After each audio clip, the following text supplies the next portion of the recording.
نحمد ونصلي على رسوله الكريم أما بعد فأعوذ بالله من الشيطان الرجيم بسم الله الرحمن الرحيم أفحكم الجاهلية يبغون ومن أحسن من الله حكما لقوم يوقنون وقال النبي صلى الله عليه وسلم تركت فيكم أمرين لن تضلوا ما تمسكتم بهما كتاب الله سنتي صدق الله العظيم অধ্যকার দেশীয় নেওয়াজে ইসলামী মাদ্রাসা কর্তৃক আয়োজিত বার্ষিক সেমিনারের সম্মানিত সভাপতি সুদক্ষ পরিচালক ও সম্মানিত বিচারক মণ্ডলী ও আমার সামনে উপবিষ্ট ছাত্র ভাইদের জানাই আন্তরিক মুবারকবাদ। আজকে আমি যে বিষয়বস্তু নিয়ে আলোচনা করব তা হলো গণতন্ত্র বনাম শরিয়া তথা আল্লাহ তাআলার বিধান।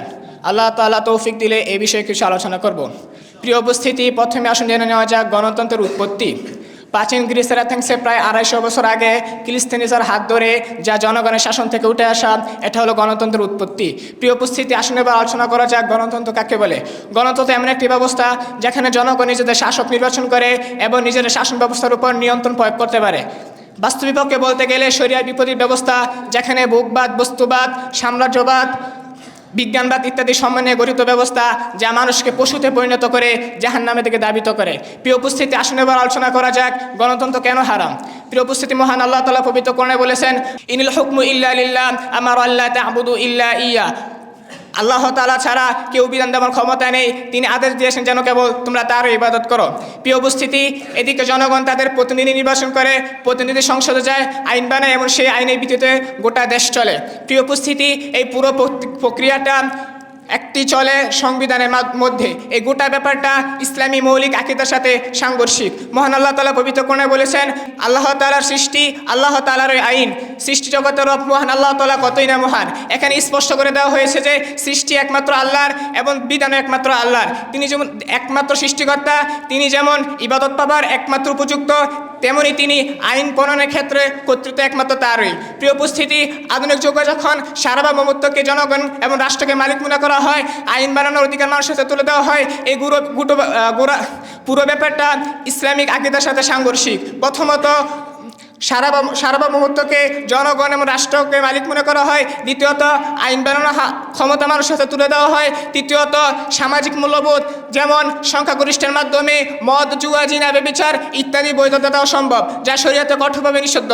চতুর্থত আকীদা ও ঈমানের সাথে সাংঘর্ষিক। তারা মানব রচিত আইনকে আল্লাহ তাআলার বিধান থেকে প্রাধান্য দিয়ে থাকে। প্রিয় উপস্থিতি, মহান আল্লাহ তাআলা পবিত্র কোরআনে বলেন, আফা হুকমাল জাহিলিয়াতি ইয়াবগুন ওয়া মান আহসানু মিনাল্লাহি হুকমান লিকাওমিন ইউকিনুন। তারা কি চায় জাহেলি যুগের ফয়সালা? আল্লাহ তাআলা বিশ্বাসের জন্য ফয়সালাকারী, তার থেকে আর কে উত্তম। প্রিয় উপস্থিতি, অন্যত্র মহান আল্লাহ তাআলা বলেন, ফালা ওয়া রাব্বিকা লা ইউমিনুনা হাত্তা ইউহাক্কিমুকা ফীমা শাজারা বাইনাহুম সুম্মা লা ইয়াজিদু ফী আনফুসিহিম হারাজাম মিম্মা ক্বাদাতা ওয়া ইউসাল্লিমু তাসলিমা। অতএব তোমার রবের কসম, তারা ততক্ষণ মুমিন হতে পারবে না যতক্ষণ না তাদের মধ্যে সৃষ্ট বিবাদের ব্যাপারে তোমাকে বিচারক নির্বাচন করে এবং তুমি যে ফয়সালা দেয় তারা কোনো দ্বিধা অনুভব না করে পূর্ণ সম্মতিতে মেনে নেয়। প্রিয় উপস্থিতি, এখানে স্পষ্ট করা হয়েছে যে আইন বানানোর ক্ষমতা, ফয়সালা দেওয়ার ক্ষমতা একমাত্র আল্লাহ তাআলারই। প্রিয় উপস্থিতি, আসলে এবার আলোচনা করা যাক শরিয়া কি। শরিয়া হলো ইসলামের একটি পূর্ণাঙ্গ জীবন ব্যবস্থা ও ধর্মীয় আইন যা মূলত কোরআন, হাদিস ও সুন্নাহ থেকে উদ্ভূত।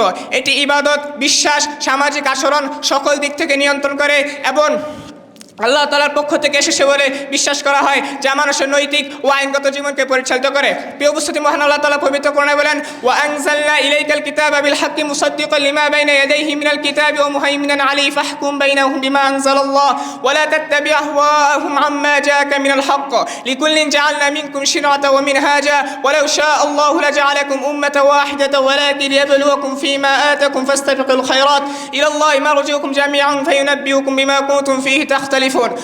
অর্থাৎ আপনার উপর যে কিতাব নাজিল করেছি, এর আগে পূর্ববর্তী কিতাবসমূহের সততা প্রদানকারী এবং তাদের উপর অভিভাবক ও নিরীক্ষক। কাজেই আপনি তাদের মাঝে তার ভিত্তিতে ফয়সালা করুন যা আল্লাহ তাআলা নাজিল করেছেন, এবং আপনার কাছে যে হক এসেছে তাদের খেয়াল খুশি মতো অনুসরণ করবেন না। প্রিয় উপস্থিতি, আল্লাহ তাআলা তোমাদের জন্য একটি শরিয়া, একটি পথ নির্ধারণ করেছেন।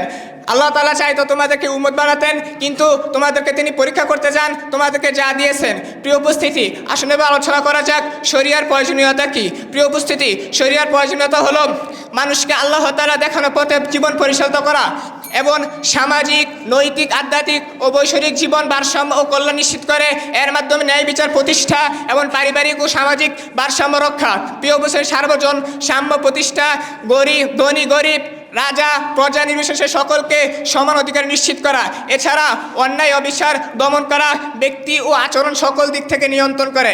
নবী করিম সাল্লাল্লাহু আলাইহি ওয়াসাল্লাম হাদিস শরীফে বলেছেন, তারাকতু ফীকুম আমরাইন লান তাদিল্লু মা তামাসসাকতুম বিহিমা কিতাবুল্লাহি সুন্নতি।